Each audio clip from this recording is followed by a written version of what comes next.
is really depressing. Check this out. This is the writer's room. Check it out, twisted writer's room.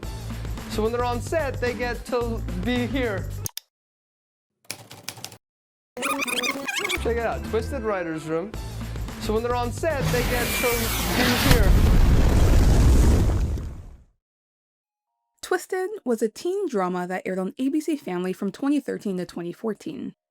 And on paper, it should have been a hit.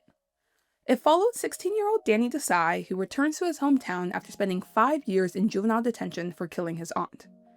But the gag is, Danny refuses to tell anyone why he did it, so the town just assumes he's a sociopath. Which, I mean, fair. So, when a fellow student turns up dead, Danny becomes the obvious suspect.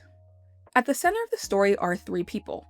Danny and his childhood friends Joe and Lacey, who are now on opposite ends of the social hierarchy and are forced to decide whether they trust him enough to stand against the entire town. I'll do whatever I have to do to help Danny. It's a dark mystery, it's a love triangle, it's got hot people. It's a show clearly designed to appeal to the same audience that made Pretty Little Liars a phenomenon. And it was treated as such. Twisted starred Avin Jogia at the height of his popularity, coming fresh off of Victorious. It aired directly after Pretty Little Liars in a prime time slot, and was backed by a network that dominated the teen and young adult demographic. And yet, after just 1 season and 19 episodes, it was cancelled. So, you might be wondering, how does a show with every possible advantage still manage to fail? Well, we're going to answer that today. Spoilers for the entire series.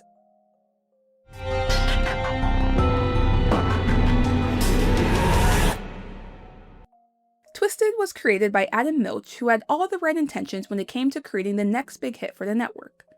When asked to describe the show, he described it as the relatable teen angst of my so-called life mixed with the compelling small-town love triangle of Dawson's Creek, cross-pollinated with the thrills and laughs of Scream and the dark edge of Heathers.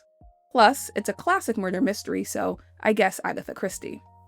And honestly, that DNA makes sense. A moody teen drama? Check. A small-town love triangle? Check. A dark mystery with a sense of humor? Check. A killer premise designed to sit comfortably next to Pretty Little Liars? Check. Everything anyone could ever want in a show, really. Milch even described Danny as someone who would keep you guessing every week, wondering whether he's a hero or a villain, what he's thinking, what he's capable of. And the show's original title, Socio, short for sociopath, points directly to that idea. Danny's perceived monstrosity, the fear of what he might be capable of. It's a mystery not just about a murder, but about identity. The network was also right there with them because, despite some rumors that there was some behind-the-scenes hesitation to give the show the green light due to a real-world tragedy, the network moved forward with a confidence that they will start reeling in some more dough, positioning Twisted as a major player in its lineup. So why didn't it work? Well, the problem wasn't the idea, but how the show chose to tell it. Twisted knew the kind of show it wanted to be. It wanted to be a story about uncertainty and questions, about perception versus reality, about whether someone labeled a monster could still be understood, trusted, or even loved. And it wanted to tell that story through 3 people. We have Danny, the accused killer at the center of the mystery, Joe, the fiercely loyal best friend willing to burn the world down for him, and Lacey, the one caught between fear, loyalty, and eventually love. The trio was supposed to be the heart of the show, as we were not only following Danny reintegrating into society, but watching 3 friends who drifted apart, coming back together. But that was a lie. Because Twisted wasn't actually a story about a trio.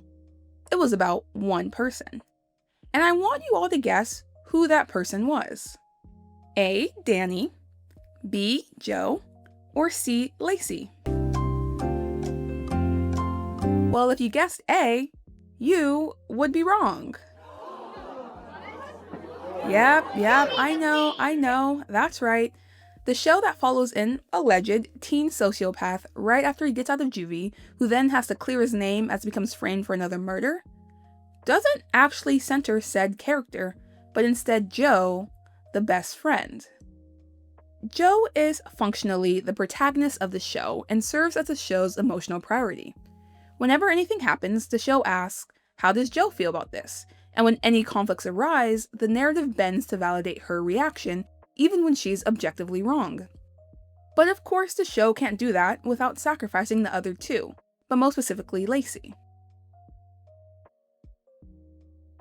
Lacey is painfully underutilized, which is especially frustrating because Kylie Bunbury is one of the strongest actors in the cast. When the series begins, Lacey is the popular one. Where Jo let the trauma of dealing with Danny's incarceration consume her, Lacey did everything she could to move on, which included reinventing herself socially. And when Danny returns, she's conflicted because his return threatens that new life she has built. Now that's an interesting conflict, because Lacey is split between two versions of herself, the girl she was and the girl she became.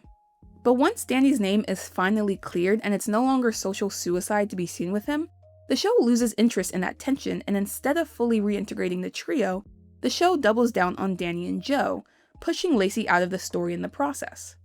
In the second half of the season, there's a new inciting incident that Danny and Jo experience together. While Lacey is inexplicably left in the dark, she's excluded from the central mystery, which effectively makes her irrelevant in a show that claims to be somewhat about her. We see the sidelining in other aspects, such as her family. Danny's parents are deeply woven into the narrative. Jo's parents are deeply woven into the narrative. Lacey's parents barely exist. I mean, we see her mother twice and her father once, and neither is meaningfully connected to the town, the mystery, or the overarching plot. And this isn't about wanting less of Danny or Jo or their parents, although I must admit I could have done a little less of Chief Masterson, but it's about the show refusing to invest anything in Lacey. Let's look at episode 9 for example. Episode 9 is the first and only time the show explores Lacey's family in any real way.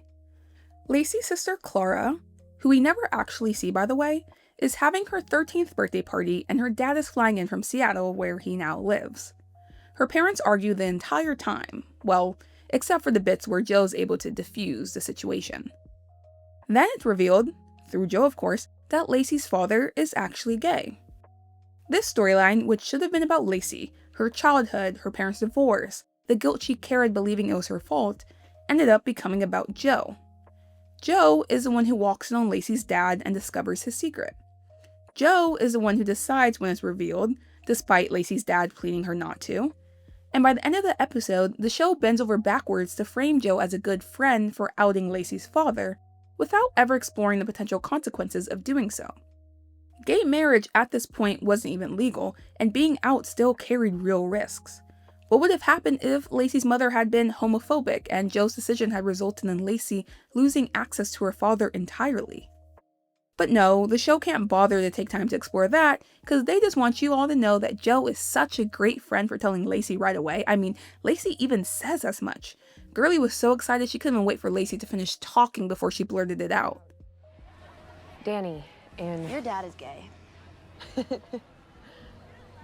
Then, the writers top it off by having Jo immediately turn it around and say that friends don't keep secrets, to really shove it in for Lacey, who at this point is secretly dating Danny and keeping it from Jo. So not only is Lacey's world turned upside down by finding this information out about her father, she also gets to feel like a bad friend. Woo! Nice one, writers. Will we get time with Lacey to understand how she unpacks all this? No? Oh, okay, no worries. And then we get to episode 11. In this episode, Danny and Lacey are victims of a sex crime where a private video of these two minors is recorded and distributed throughout the school. And yet, the episode frames Jo as the primary victim because she wants to be with Danny. No one really asks if Danny or Lacey are okay, nor do they treat this as the violation that it is. Instead, the focus is on how hurt Jo is that Danny and Lacey were secretly together. And the show expects us to side with Jo. The way Jo treats them in this episode is so cruel. She cuts them off, she lashes out, she even actively tries to get Danny caught by the police who at this point are actively searching for him. Let me also remind you that this is the same Jo who was bestie with Danny within like 24 hours of him being released from juvie for a murder that no one knew why he committed. But hey, that's forgivable. You know, potentially murdering your aunt for no reason at all, fine. But having a consensual relationship with Lacey? Now that deserves some jail time. And the narrative never questions her, and don't get me wrong, it's completely fine to have a selfish, self-centered, self-regarding character, but Usually, you make it a point to bring that up.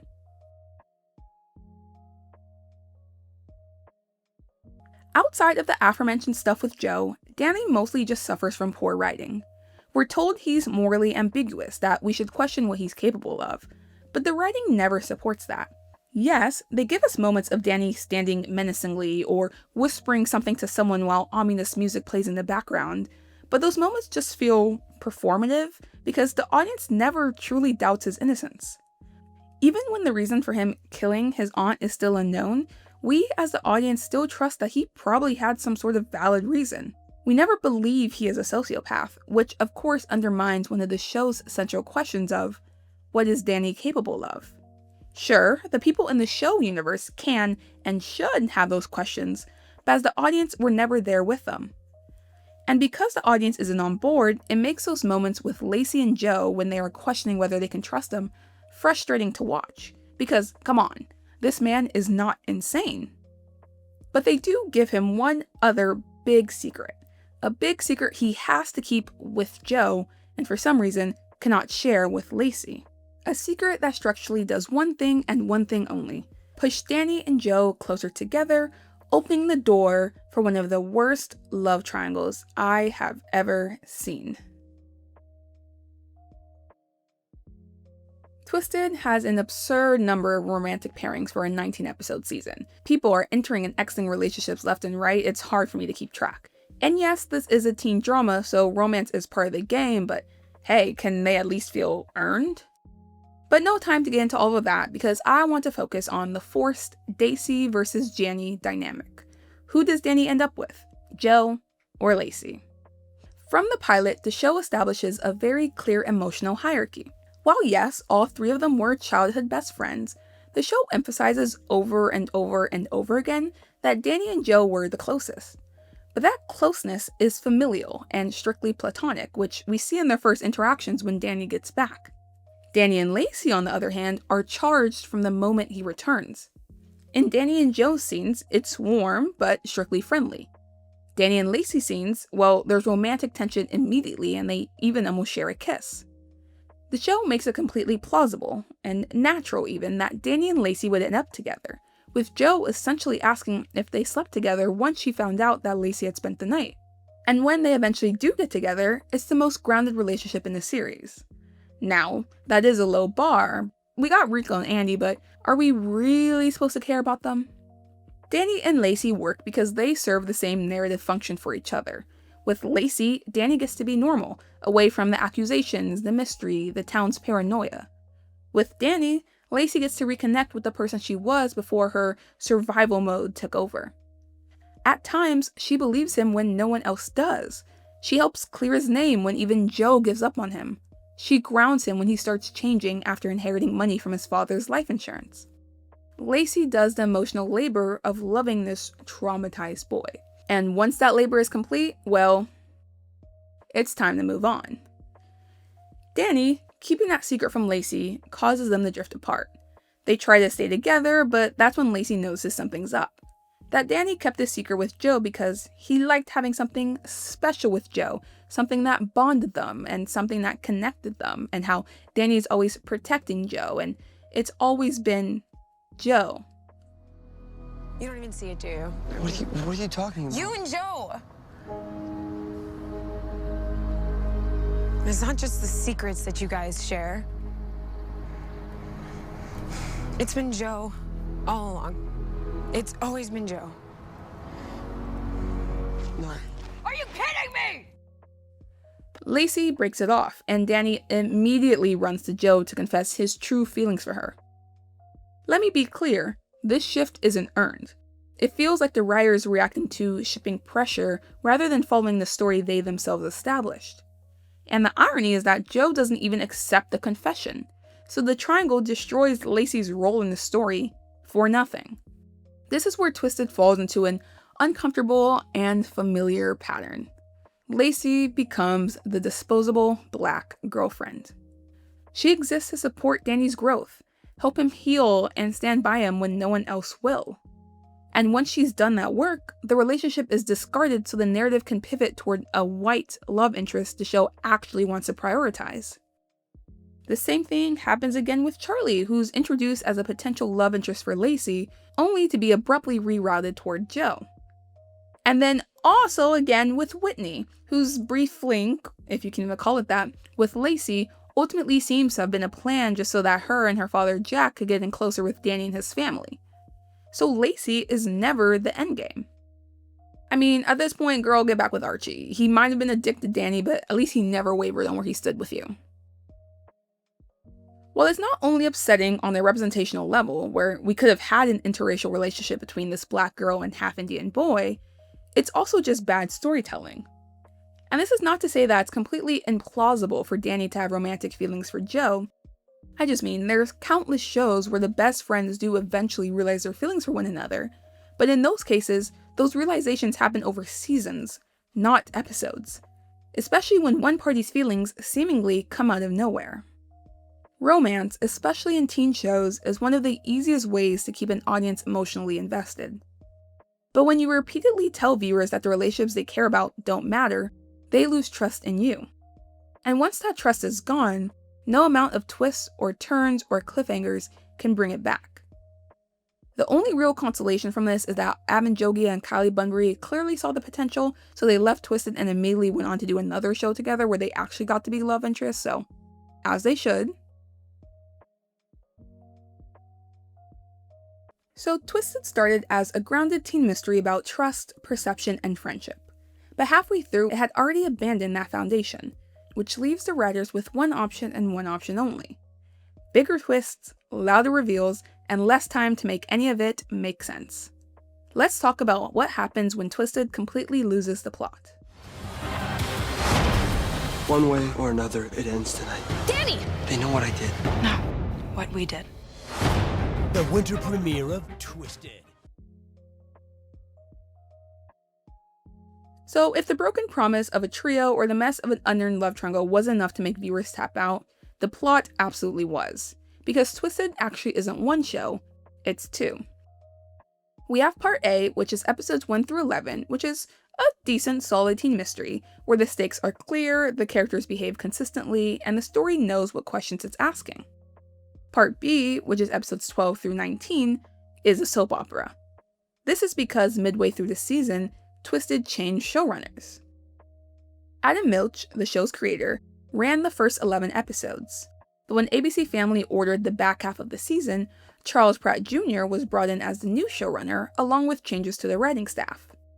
And Charles Pratt Jr. is very famously a soap opera god. His resume includes General Hospital, All My Children, Melrose Place, Sunset Beach. Hundreds and hundreds and hundreds of episodes of daytime melodrama. And there's nothing wrong with that. I mean, I personally would love to write for a soap opera. But Twisted was not built to be a soap, and dropping its core mysteries halfway through was disappointing to say the least, since they had the ability to last a full season. Part A sets up two genuinely compelling mysteries. Why did Danny kill his aunt? And who killed Regina?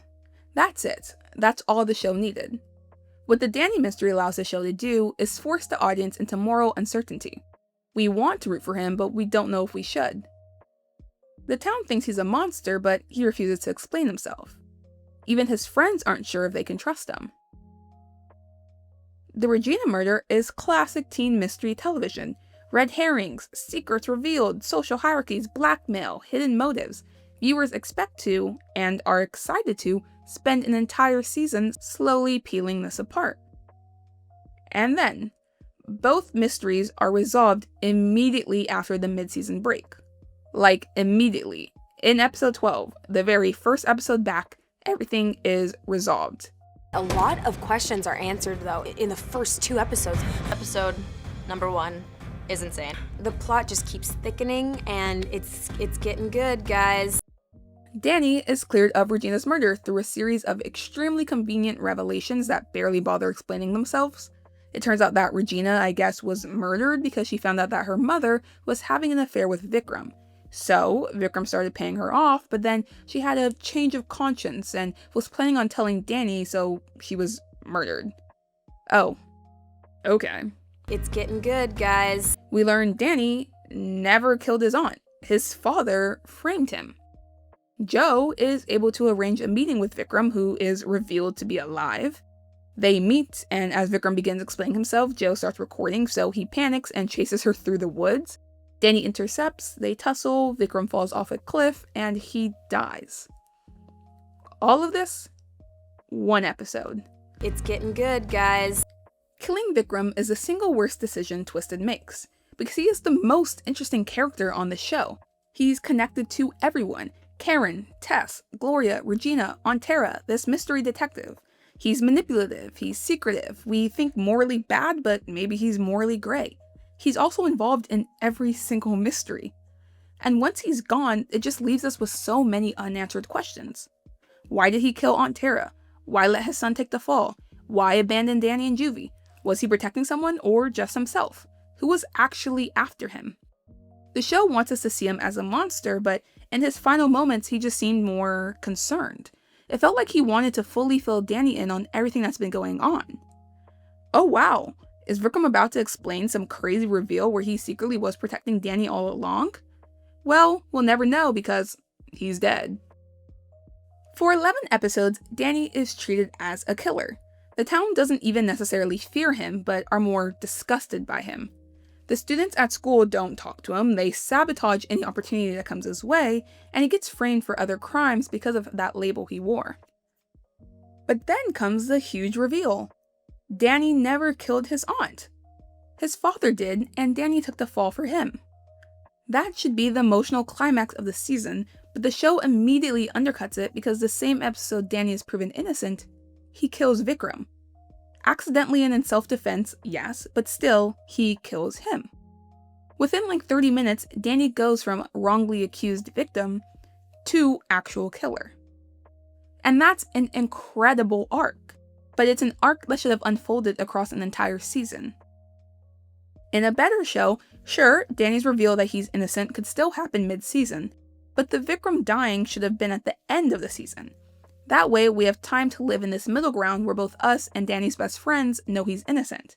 Then they try to convince him to tell others, maybe he does, and that's when Vikram pops back into the story.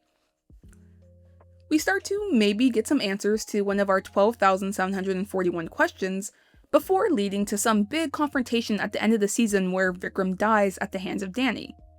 That way, we get an entire second season of Danny dealing with the guilt of A, actually becoming the killer people thought he was, and 2, allowing the audience to sit with the tragedy of that irony.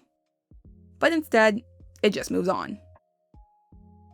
So great, Charles reset the show universe in order to give us some new, amazing stories. Let's see what we get. So, Vikram's body was moved and staged to appear like he was in a car accident, so the main mystery of the back half is who moved his body and why. There's a new character, Charlie, who is Danny's former cellmate who gets released and comes to Green Grove as he has plans to take over Danny's life. New characters, Jack and Whitney, are also introduced. Jack being Vikram's former employee who had an affair with Danny's mom, Karen, and Whitney, his daughter. Both are seemingly up to no good. And then, Joe's mom reveals that she gave birth to a child before Joe was born, and Vikram helped her put the child up for adoption, who she hopes to reconnect with. Okay. Interesting. It's getting good, guys. But then, guys, sit down for this. We get to the finale. We find out that Joe's mom had traced her child, who she was told was a girl, to this family's home who said the child had passed away when she was a toddler.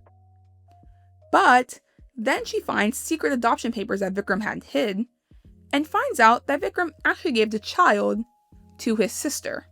You know, Aunt Tara. And the child, who is actually a boy, is Charlie. It's getting good, guys. Oh, and all of this is revealed as Charlie is holding Joe hostage at gunpoint, which, if you are paying attention, is actually his half-sister. You can't hurt Charlie. He's my son.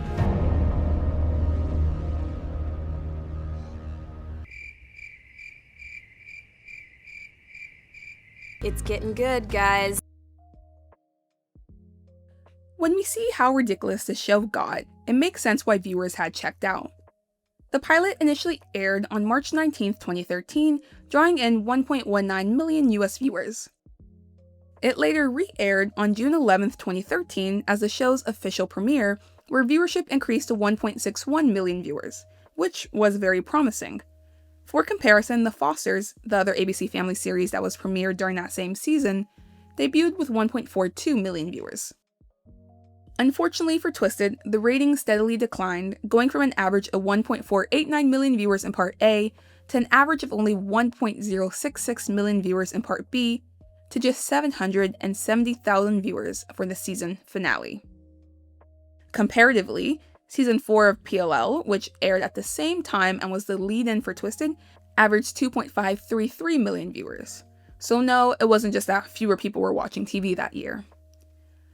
Unsurprisingly, Twisted was soon cancelled due to underwhelming ratings and falling short of expectations, leaving us forever with cliffhangers, unanswered questions, and longing for what could have been. Here's the thing. Twisted didn't fail because it lacked good ideas. It failed because it didn't know which ideas mattered. The show told us it was about a trio, but consistently prioritized one character at the expense of others. It told us Danny was morally ambiguous, but never truly let us doubt him. It gave Lacey rich emotional material, but then refused to explore it. It framed Jo as the emotional center of the story without ever allowing her to be in the wrong. Even when other characters were objectively more harmed than she was, the narrative always sympathized with her. And in doing so, it flattened the show because conflict only works when the story is brave enough to question its lead. And it lost the viewers who cared about characters like Lacey and Danny and wanted them treated with the same narrative and emotional importance as Jo. The real tragedy of Twisted isn't that it was cancelled, it's that it could have been great. Maybe in another universe, Twisted took its time. Maybe it trusted the story it had and truly utilized the strength of the trio at its core. But in this universe, it stands as a reminder that a great premise and a primetime slot mean nothing if you lose the plot.